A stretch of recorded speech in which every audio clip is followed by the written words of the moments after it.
Bonjour à tous, notre invité du jour était déjà à l'honneur des colonnes de Business Immo la semaine dernière avec le projet Le 31 à Lille.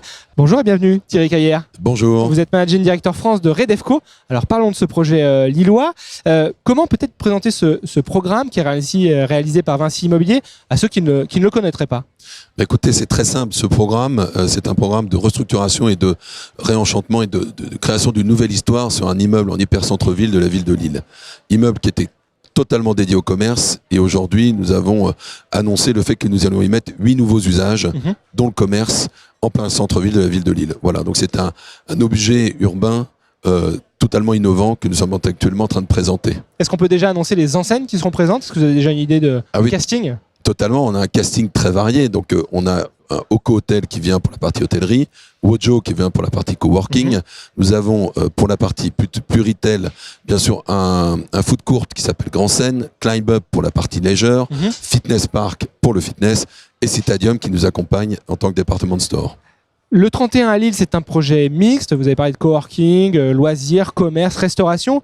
Est-ce que pour vous, cette mixité, c'est vraiment l'avenir du commerce tel qu'on le ressent ici à Cannes pour le MAPIC? Mais c'est l'avenir, je pense, des centres-villes, de tous les usages, dont le commerce. Nous, ça fait des années qu'on fait de la prose sans le savoir, que nous faisons de la mixité, mais je pense qu'aujourd'hui, cette mixité va même plus loin. Et c'est ce que nous créons à Lille, c'est-à-dire cette mixité des usages, c'est aussi une communauté des usages. C'est-à-dire qu'aujourd'hui, même l'hôtellerie, même le coworking, même je veux dire la logistique a les mêmes problématiques et même les intérêts que le commerce, et tout le monde doit se retrouver dans les mêmes lieux, dans les mêmes immeubles. Alors plus largement au-delà de ce projet lillois, quel est un petit peu le business model, l'ADN de la présence de Redevco en France? Mais l'ADN, en fait, Redevco d'abord est une structure privée qui au départ était liée à CA, était la partie immobilière de CA. L'ADN de Redevco en France est vraiment d'investir dans les hyper-centres-villes, dans les centres-villes et dans les lieux, on va dire, de centralités urbaines. Nous sommes présents avec un portefeuille d'1,5 milliard d'actifs, soit en centres commerciaux, soit en hyper-centre-ville. Et aujourd'hui, que nous essayons de redévelopper avec cette vraiment idée de mixité des usages en hyper-centre-ville. On a parlé de Lille au nord, mais il y a aussi Bordeaux, je crois. Enfin, il y a quelques projets Bordeaux, emblématiques. nous avons la promenade Sainte-Catherine que nous avons ouvert il y a 3 ans, qui était déjà une première typologie de mixité d'usage. Nous travaillons aussi sur Rouen, l'espace du Palais, en plein centre-ville, avec de la restauration.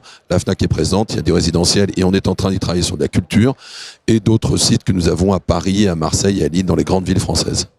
Plus largement, les voix sont un petit peu cassées, les yeux sont un peu fatigués. On approche déjà la fin de ce MAPIC 2019.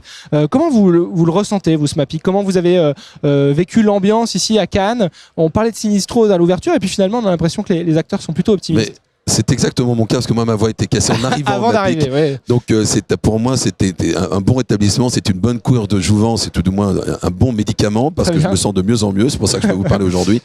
Ce MAPIC, c'est vrai qu'on l'a annoncé sinistre, on l'a annoncé retail bashing, et en fait, je pense qu'il est pour nous, de tous les jours, à toutes les minutes, il nous donne beaucoup plus d'espoir vraiment dans ces nouveaux usages et dans ce que nous sommes actuellement en train de faire. Je pense que tous les acteurs du retail se sont remis en question, et aujourd'hui, tous ensemble, on peut dire qu'on est sur la bonne voie et que la potion est là. On a la potion, on va y arriver. Bon, on a l'ordonnance, c'est parfait. Voilà, on a l'ordonnance. Merci Thierry Caillère d'être venu sur ce plateau. Bon salon à vous, pour cette fin de MAPIC. Merci à vous également de nous avoir suivis. À très bientôt pour de prochaines émissions ici à Cannes. À bientôt, au revoir.